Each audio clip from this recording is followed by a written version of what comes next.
Allez, attachez vos ceintures, ça commence. Bonjour, je m'appelle Alexandre Gorski, j'ai 30 ans et je suis développeur full stack freelance. Aujourd'hui, je vais vous parler de mon parcours et de mon métier. Après avoir été diplômé de la meilleure des formations, j'ai nommé bien sûr le DUT Statistique et Informatique Décisionnelle de Niort. J'ai poursuivi en licence et master MIAGE sur Toulouse. C'est un cursus qui s'est majoritairement axé sur la programmation, les bases de données et la gestion de projet. L'une des choses qui m'a le plus aidé dans mon parcours professionnel, ça a été l'alternance. Pendant mon master, j'ai pu faire 2 années d'alternance à Soprasteria en tant qu'ingénieur d'études dans le domaine de l'assurance vie. C'est un gain d'expérience qui était très intéressant.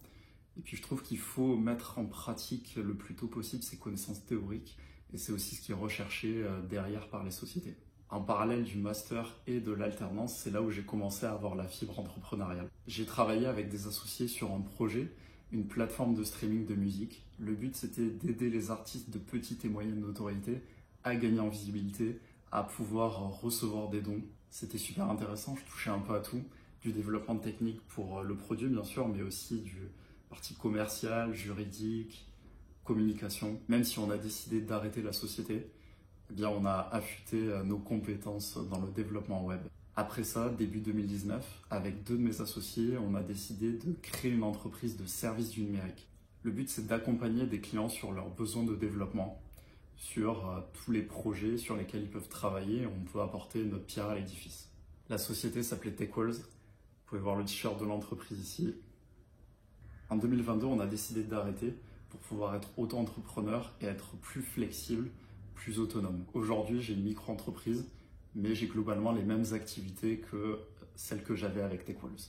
J'interviens pour des sociétés qui sont localisées un petit peu partout en France et majoritairement en full remote. C'est-à-dire qu'il y a des clients que je ne vois pratiquement jamais, même si c'est des missions qui durent plusieurs mois, je vais peut-être les voir 1 ou 2 fois, mais ça n'empêche pas d'être très efficace sur les projets et que le client soit satisfait.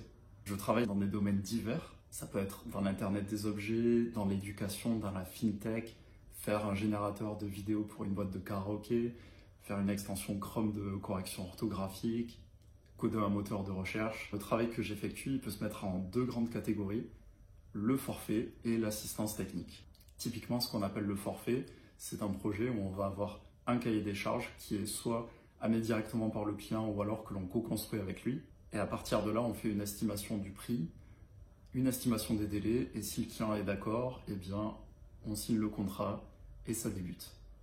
Le forfait, ça peut être compliqué à gérer puisqu'il faut réussir à faire le projet sur la base de l'estimation que l'on avait fait au départ. Sinon, eh bien, on dépasse les délais et c'est du temps aussi qui ne va pas être payé. Et donc ensuite, il y a ce qu'on appelle l'assistance technique ou l'AT.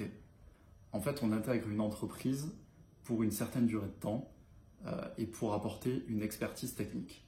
Les durées sont assez variables, ça peut être de quelques semaines à même plusieurs années.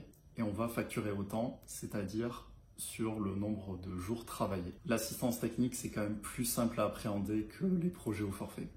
Les technologies avec lesquelles je travaille avec beaucoup de techno, je suis spécialisé en JavaScript. J'utilise principalement Node.js, Express.js en back-end, Vue.js en front, et puis tout type de base de données et de librairies. J'interviens sur de l'élaboration d'architecture, sa conception, sa réalisation sur des services cloud, puis aussi de la mise en place d'intégration et de déploiement continu.